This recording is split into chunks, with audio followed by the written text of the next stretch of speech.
के एंगल से लेना पहले ऐसी वीडियो आपको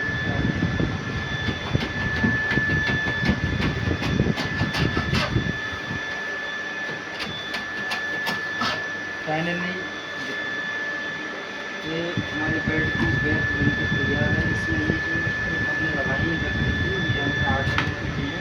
इसके ऊपर फोम और फाइबर चलेगा, लेकिन ये अभी नीचे से और काटेंगे, उसके बाद देखते हैं कैसा लुक आता है इसका।